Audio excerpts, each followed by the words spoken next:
Chandra IAS, जहां selection एक जिद है। नमस्कार दोस्तों, मैं इंद्रजीत एक बार पुनः आप सबको चंद्रा IAS में स्वागत करता हूं। जैसा कि हम लोग लाभ हानि और डिस्काउंट पढ़ रहे थे पहले से, इसकी 3 वीडियो पहले आप लोगों के सामने दे चुके हैं हम, और आज हम उसका पार्ट 4 लेकर आए हैं। इसमें आज हम डिस्काउंट के कुछ प्रश्न समझेंगे। जैसे कि हम उस समय बताए थे कि इसमें 3 मूल्य लिया जाता है, एक MRP दूसरा CP, और इन दोनों से अगर इस पर छूट लेते हैं तो मिला हुआ मूल्य भी विक्रय मूल्य होता है, या इस पर हम लाभ हानि लेंगे तो मिला हुआ मूल्य क्या होगा, विक्रय मूल्य होगा।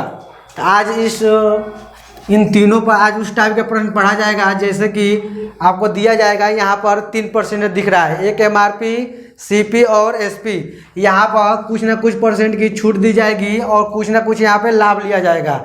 इसके लिए आपको जरूरी होगा, तो आप जितने मूल्य पर आप क्रय मूल्य यानी जितने मूल्य पर आप वस्तु को खरीदे हैं उसे कुछ ज़्यादा क्या रखेंगे, अंकित मूल्य यानी कि MRP तय करेंगे।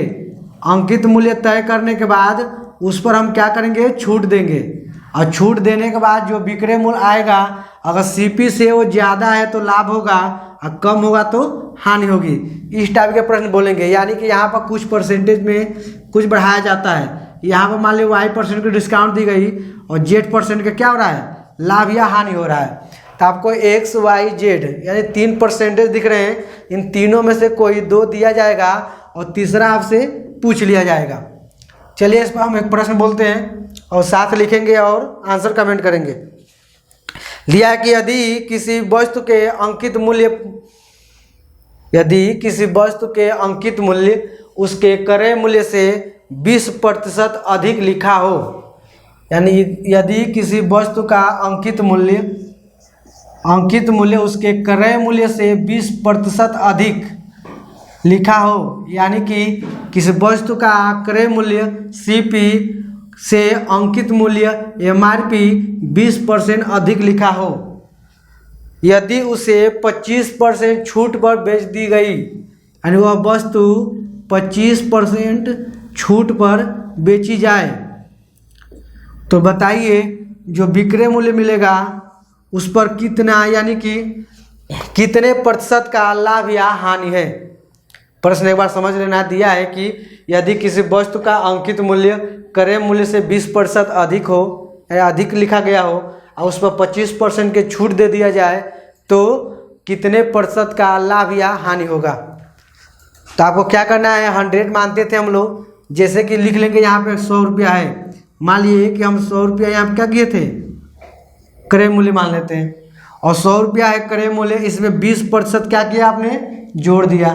तो जैसे 20% अधिक कर दिया तो आप विक्रय मूल्य कितना लिख दिए, 120 कर दिए। यानी 100 रुपया क्रय मूल्य 20% आप बढ़ा कर लिखते हैं तो 120 रुपया हो गया। अब 120 रुपया पर आपको 25% की छूट देनी है, तो विक्रय मूल्य क्या होगा, 120 रुपया पर अगर 25% का छूट देंगे तो कितना मिलेगा, 75, यानी 75/100। आप काटिए इसको, 25 या 75, 25 चौका 100, 4 से काटेंगे तो ये 3 बार में कटेगा, यानी 30 × 3 90 रुपया। तो आप देखते हैं कि आप 100 रुपया मान लिए थे क्या, CP बोले थे कि 20% हम बढ़ा के MRP लिखेंगे, तो 100 में 20% बढ़ा दिए तो MRP होगी 120। 25% का छूट पर बेच रहे हैं तो 120 का आप 25% छूट दिए, मिला कितना, 75%। तो 75% निकालिए तो 90 रुपया आया। तो 100 से यह कम है, कितना कम है, 10 कम है। अगर कम है तो बोलेंगे 10% की हानि हो गई। अगर ज़्यादा होता तो बोलेंगे कि लाभ हो गई।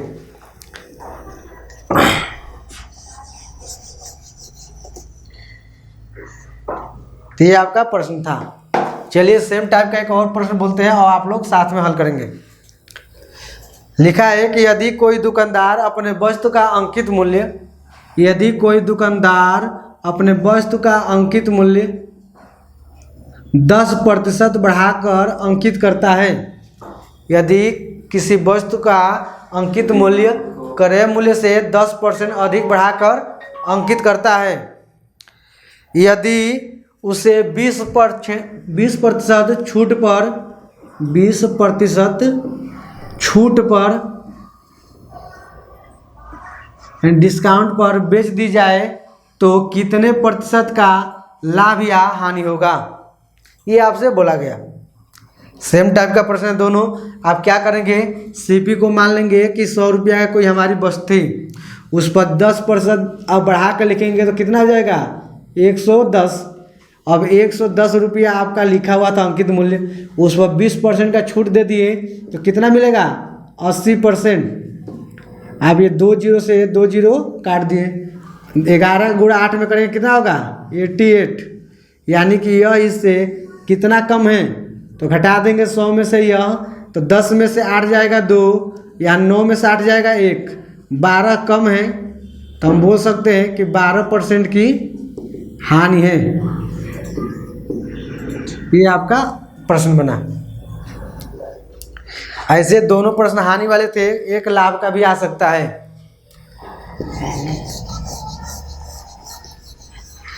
चलिए इसी टाइप का एक हम लाभ वाला करा देते हैं आपसे। देखिए यहाँ इस प्रश्न को यहाँ लिखते हैं, लिखा है कि यदि कोई दुकानदार अपने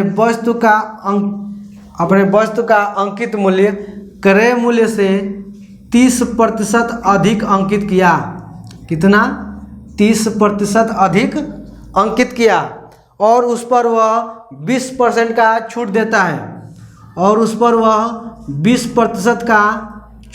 है, तो बताइए उस वस्तु पर उसे कितने प्रतिशत का लाभ या हानि हुआ।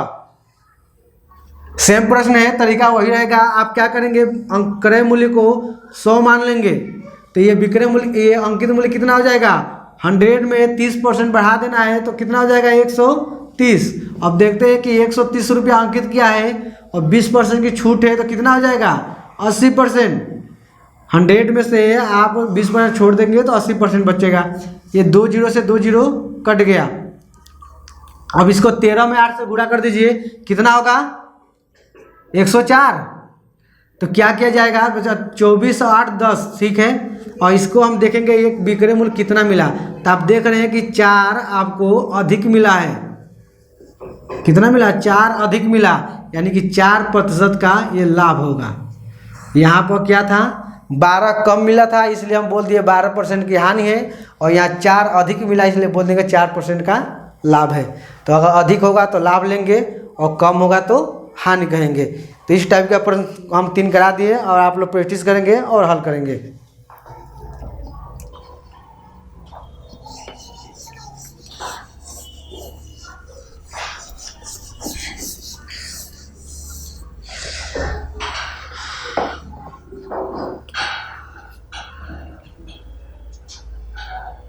हाँ, अब इसे नेक्स्ट टाइप पढ़ते हैं हम लोग। छूट देकर लाभ लेने के लिए आप क्या करते हैं, अंकित मूल्य को निर्धारित करते हैं। यानी अब जैसे अभी प्रश्न में हम लोग क्या पढ़े थे कि क्रय मूल्य दिया था और इसको आप विक्रय मूल्य बढ़ा रहा था। जैसे आपके पास हम 3 चीज़ लिखे थे, MRP, CP और SP। हम बोले थे कि ये वृद्धि करके लिखेगा कोई ना कोई परसेंटेज में, इस पर छूट देगा Y% में, मान लो छूट देता है तो यहाँ पर लाभ या हानि हो रहा था। ये प्रश्न में दिया था। अब जैसे हम इस प्रश्न को दिए, हो सकता है कि छूट आपको दे दे और लाभ दे दे, और आपसे बोले कि बताइए आप कितने % हम बढ़ा के लिखे हैं, तो उस प्रश्न को भी हम क्या करेंगे, हल करेंगे। चलिए यहाँ पर लिखते हैं। जैसे कि प्रश्न लिखेंगे एक, लिखिए, लिखा है कि यदि कोई दुकानदार 20% छूट देने के बाद भी 12% का लाभ कमाता हो। यदि कोई दुकानदार, लिखा है कि 20% छूट देने के बाद भी 12% का लाभ कमाता हो, तो बताइए MRP CP से कितना % अधिक है। तो MRP CP से कितना अधिक है। तो जैसे आपने ये देख लिया था प्रश्न, हम जैसे MRP दिया था पहले तो हम उसको ऐसे हल कर लिए थे, लेकिन इस बार क्या दिया है कि आपको पूछ दिया है कि बताइए हम छूट देंगे 20 का और तभी भी लाभ होना चाहिए 12% का, तो हम कितना अधिक लिखें। तो उसको लिखने के लिए पहले हम शुरू में ये बता दिए थे आप लोग, तो जब भी हमारी बात आएगी तो MRP पर ही छूट देंगे। MRP पर क्या देंगे, छूट देंगे, और CP पर लाभ या हानि होगा, हमारा लाभ होगा या हानि होगी। अब देखते हैं कि एमआरपी हमको दिया नहीं है और लेकिन बोला है कि छूट कितना देंगे 20% का। अगर 20% का छूट देंगे तो कितना मिलेगा 80। इधर जाइए सीपी पर कितना लाभ लिया है 12%, तो कितना हो जाएगा 112। आप इसमें रेशियो निकाल लीजिए एमआरपी इस गुणा में, तो इधर आके भाग हो जाएगा सीपी और ये हो जाएगा 112/80। अब इसको 4 से आप काट सकते हैं, 4 दूना का 8 और इसको काट दीजिए, कितना हो जाएगा 4 दूना 8, बच गया कितना 3, तो 8 चौका 32, 4 से काटिए 5 और ये हो जाएगा 7, यानी कि आ रहा है 7/5। यानी सीपी था 5 तो लिखा कितना गया था एमआरपी 7, कितना अधिक लिखा गया है 2, तो हम बोलेंगे 5 में 2 प्लस करके लिख दिया गया। तो भाई परसेंटेज में पूछा है आपसे, परसेंटेज में तो क्या करेंगे 100 से गुणा कर देंगे, इसको काट देंगे 2 बार में, बोलेंगे कितना होगा 2 दूनी का 4, यानी 40% अधिक है। लिखा है ये कि अगर 20% छूट देने के बाद भी 12% का लाभ कमाना है तो बताइए एमआरपी को हम सीपी से कितना अधिक रखें। तो हम देख लेंगे कि एमआरपी पर 20 का छूट दिया तो 80 मिला और सीपी पर 12 का लाभ लिया तो 112 मिला। एमआरपी का यहाँ है और सीपी यहाँ गुणा में तो भाग कर दिए, रेशियो निकालिए 7/5 का रेशियो आया, यानी कि 5 का मूल्य 7 रुपया लिखा गया, यानी 5 रुपया में जो खरीदी गई थी उसको 7 रुपया लिखे, 2 रुपया प्लस करके लिखे, तो 5 का 2 रुपया 40% है ना। 5 का 2 रुपया कितना है 40%, यानी कि 40% बढ़ा के लिखे हैं। चलिए इस पर एक और प्रश्न बोलते हैं। लिखिए प्रश्न, यदि कोई दुकानदार अपने वस्तु पर यानी वस्तु के अंकित मूल्य पर 25% का छूट देने के बाद भी, यदि कोई दुकानदार अपने वस्तु के अंकित मूल्य पर 25% का छूट देने के बाद भी 20% का लाभ कमाती हो तो एमआरपी सीपी से कितना प्रतिशत अधिक है। तो एमआरपी सीपी से कितना प्रतिशत अधिक है, यानी अंकित मूल्य क्रय मूल्य से कितना अधिक है। तो आप हल करेंगे, सेम तरीके का प्रश्न था जैसे इस प्रश्न में दिया गया वही है कि 20-25% की छूट है। तो आप देख रहे हैं कि एमआरपी पर छूट लेंगे और सीपी पर क्या लेंगे लाभ हानि लेंगे। तो 25% के जैसे आप छूट देंगे कितना मिल जाएगा 75, 100 में से 25 घटा दिए 75 हो गया, और यहाँ लाभ लेंगे तो हो जाएगा कितना 125। आप रेशियो निकाल लीजिए एमआरपी बटे सीपी, इधर हो जाएगा 125/75, 25 या 75, 25×5 125, यानी कि रेशियो बन गया 5/3 का। 3 रुपया में जो वस्तु खरीदी गई थी उसको 5 रुपया अंकित कर दिया गया। तो आप देख रहे हैं कि 2 रुपया प्लस है कितने से 3 से, तो परसेंटेज पूछे 100 से गुणा कर दीजिए, कितना हो जाएगा ये 200/3, यानी कि 6 से ही 66 हो जाएगा, यहाँ पर 2 बचेगा 3, इतने परसेंट क्या होगा अधिक होगा, ये बोल दिया गया।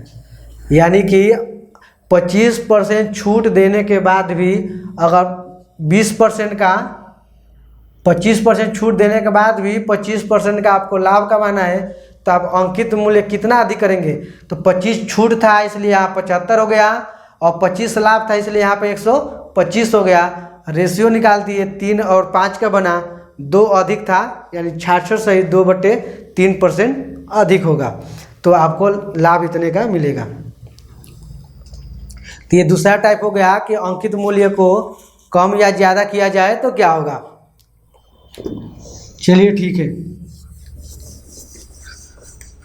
टाइप यही होगा। कभी कभी क्या करता है कि इस टाइप के प्रश्न में दोनों बार आप परसेंटेज देख रहे हैं, इसमें क्या होगा कि आपको क्रय मूल्य दे देगा, यानी वस्तु का सीपी दे देगा और अंकित मूल्य पूछ सकता है। जैसे बोल देंगे कि एक दुकानदार या एक व्यक्ति 95 रुपया में एक पुस्तक खरीदता है, यानी एक व्यक्ति 95 रुपया में पुस्तक खरीदा, ये दे दिया पुस्तक खरीदा, तो आपका क्रय मूल्य दे दिया और बोल दिया कि उस पर हम 25% छूट देकर 10% का लाभ कमाना चाहते हैं, या 5% बोल दिया कि उस पर 5% छूट देकर 10% लाभ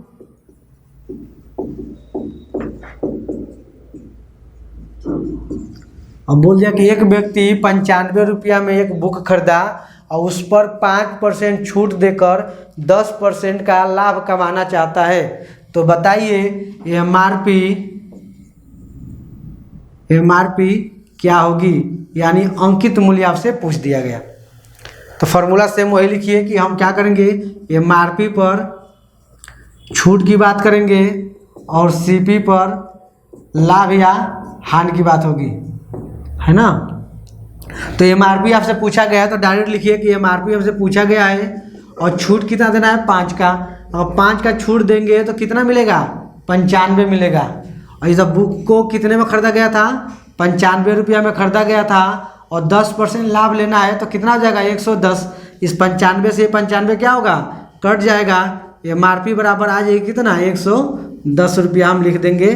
तो 5% की छूट देंगे तो भी हमको 10% का क्या होगा, लाभ हो जाएगा। तो ये वस्तु पर आपको एमआरपी यानी सीपी दे देगा तो एमआरपी आपसे पूछा जाएगा, या एमआरपी दे देगा तो सीपी पूछा जाएगा। तो इस लाइन पे हम हल करेंगे।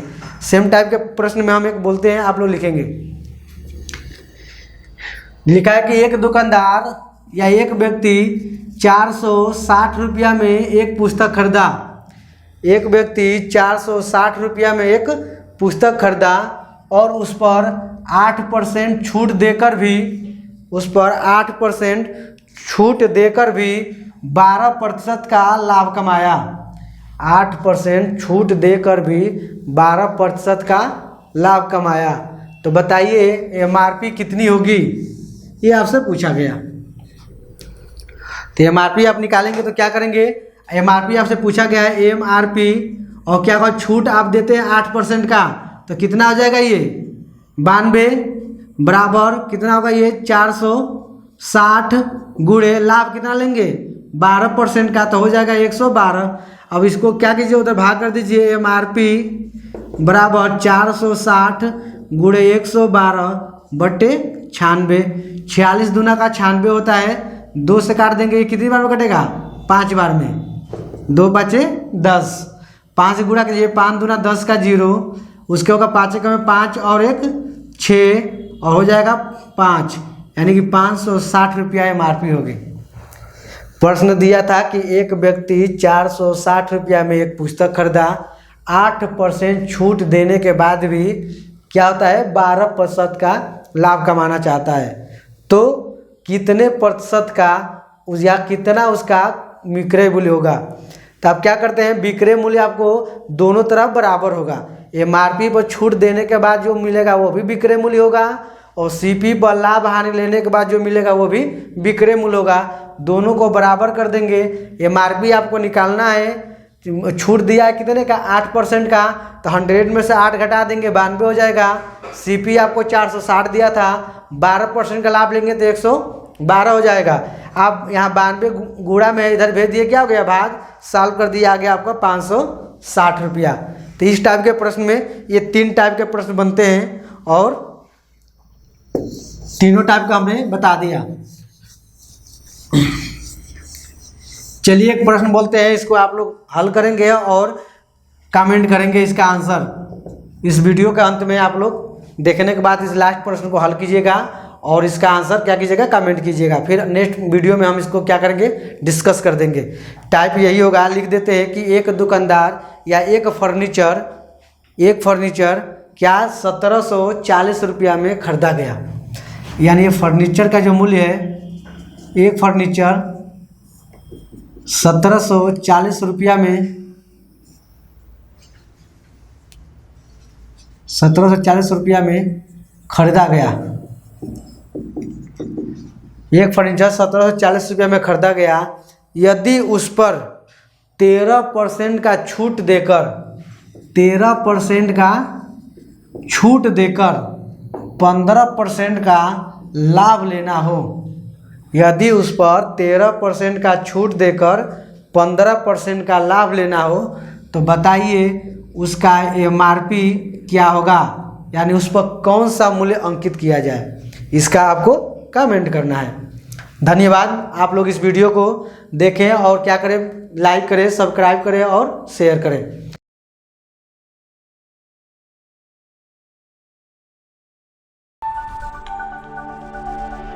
चंद्रा IAS, जहां सिलेक्शन एक जिद है।